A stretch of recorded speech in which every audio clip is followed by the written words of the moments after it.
तो guys serial का episode 4 आ चुका है और मुझे समझ में आ चुका है कि सीरीज के डायरेक्टर ने सीरीज को सीरियसली ना लेने के लिए क्यों कहा था। अगर आप सब ये एक्सपेक्ट कर रहे हो कि ये सीरीज भी वांडा विजन लोकी के जैसी होगी तो आप सबको दिल का दौरा पड़ने वाला है। लेकिन ये एपिसोड भरा पड़ा है ईस्टर एग, कॉमिक रेफरेंसेस और भी बहुत सी चीजें इस सीरीज के फ्यूचर को लेके। जैसे कि इस एपिसोड में जेनिफर नहीं शीयल को कोई मिल जाता है जो कि उसका पार्टनर बन सके। अगली सुबह जब शीयल अपने जेनिफर वाले फॉर्म में ट्रांसफॉर्म होती है तो उसे देखकर उसका जो भी बॉयफ्रेंड है वो निकल लेता है। ये मोटिव है pops up time and time again का। इस इशू में भी कुछ ऐसा ही होता है जहाँ शीयल के एक मॉडल के साथ सो के उठती है और उसे रियलाइज होता है कि वो जेनिफर में ज्यादा इंटरेस्टेड नहीं है। फिर वो जल्दी से शीयल में ट्रांसफॉर्म होती है जिस वजह से उनका बैट टूट जाता है। और ऐसा कुछ पहले एपिसोड में भी हुआ था। जैन शीयल की मदद से अपने एक नया पार्टनर ढूंढती है, उसके साथ रात बिताती है, लेकिन अगली सुबह जब उन्हें अपनी ह्यूमन फॉर्म को भी अपनाने के लिए कहती है जो कि किसी को पसंद नहीं, इसलिए उसे कभी सच्चा प्यार नहीं मिल पाता। और मुझे सच्चे प्यार पर भरोसा है और सच्चे लाइक पर भी। तो प्यार से उस लाइक बटन की मां चो दो, लेकिन लाइक होना चाहिए और लगे यार सब्सक्राइब भी कर लेना। तो ब्रेक डाउन करते हैं शीयल के एपिसोड 4 का।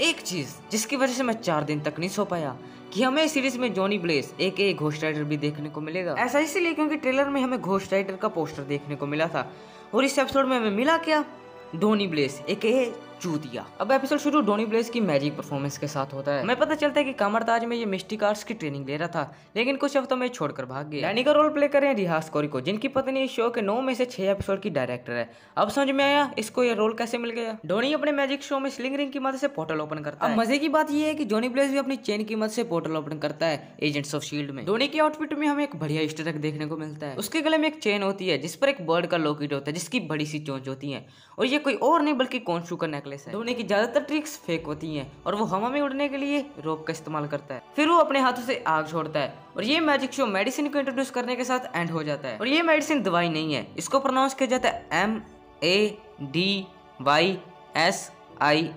मेडिसिन। अब कंफ्यूज मत होना। और फिर एंड में ऑडियंस को खुश करने के लिए वो स्लिंग रिंग की मदद से एक पोर्टल ओपन करता है और ये रियल मुझे गेम ऑफ थ्रोन्स के हाउस ऑफ ड्रैगन के जैसे लग रहा है। फिर सीन शिफ्ट होता है काठमांडू में जहाँ वो सुप्रोनोस सीरीज को देख रहा होता है और मैंने ये सीरीज नहीं देखी सो जिस वजह से मुझे इसके बारे में कुछ नहीं पता। फिर मेडिसिन भी वहाँ पोर्टल की मदद से टपक पड़ती है और उसके हाथ में हम दिल को भी देख सकते हैं जो दर्शाता है उसके सैक्रिफाइस को जो उसने उस रेलम से बाहर निकलने के लिए किया था। फिर वो वोंग को गोब्लिन्स के बारे में पूछती है और तो वो वोंग को गोब्लिन्स का किंग भी समझने लगती है। और ये ईस्टर एग है गोब्लिन्स नेशन को, जो कि कॉमिक्स में गोब्लिन ग्रुप है जिसको ग्रीन गोब्लिन लीड करता है। मेडिसिन के पीछे हम स्क्रीन में ये देख सकते हैं कि वोंग उस सीरीज के 5वें सीजन का 12वां एपिसोड देख रहा है जिसे वो पूरी तरीके से स्पॉइल कर देती है। और फिर आगे हमें जेन को दिखाया जाता है जो कि ओवरसाइज सूट पहनी हुई थी। यही जेनिफर फोर्थ वॉल ब्रेक करती है और वोंग के कैमियो के बारे में बात करती है। उसी सीन में जेन का डैड उसके लिए पेपर स्प्रे जैसे इक्विपमेंट्स लाता है उसे प्रोटेक्ट करने के लिए और एक फावड़ा भी, क्योंकि पिछले एपिसोड में हमने देखा कि जेनिफर पर कुछ लोगों ने हमला किया था। उसी के साथ हम जेन की बुक कलेक्शन भी देख सकते हैं और उनमें से एक बुक का टाइटल होता है a girl with a dragon tattoo on her. मुझे नहीं पता कि ये सीरीज में कैसे लिंक है। और एमसी में सिर्फ एक ही बंदा है जिसकी बॉडी पर ड्रैगन का टैटू है और वो है आयरन फिस्ट। तो जेनिफर अपने ऑफिस में अपना टिंडर अकाउंट बनाती है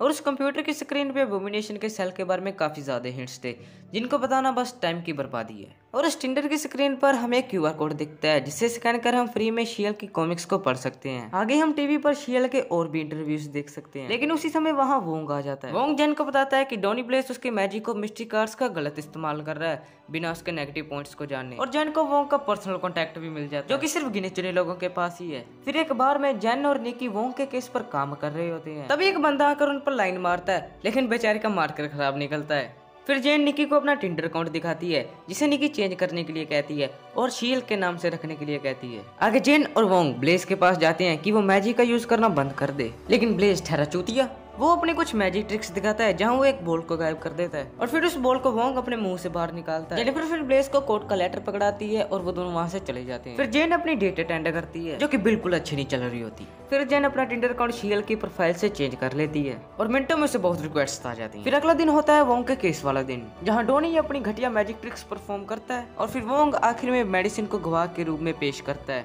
मेडिसिन बताती है कि उसने कैसे डेविल से सौदा किया और वहाँ से बाहर निकली। फिर डोनी अपनी फेक मैजिक ट्रिक से एक पपी को ले आता है जिसे देखकर जज साहिबा का दिल पिघल जाता है। केस का फैसला लगभग डोनी के हक में गया था और केस की तारीख को आगे बढ़ा दिया जाता है। फिर जेन शीयल बनकर अपनी डेट्स को अटेंड करती है जहाँ उसे एक बॉडी बिल्डर डॉक्टर पसंद आ जाता है। दूसरी तरफ डोनी अपना मैजिक शो होस्ट कर रहा होता है जहाँ उससे कुछ गड़बड़ हो जाती है और कुछ डीमंस उन पर हमला कर देते हैं। फिर डैनी जाके वोंग से मदद मांगता है और फिर वोंग जेन की डेट को बीच में ही रोक देता है इससे पहले वो कुछ कर पाते। और फिर वोंग और जेन मिलकर उन डीमंस को वापस अपने डायमेंशन में भेज देते हैं और डोनी को कहते हैं कि फिर से वो मैजिक का इस्तेमाल ना करे लेकिन डॉन इस बार मान जाता है और फिर जैन अपनी डेट को वापस से कंटिन्यू करती है।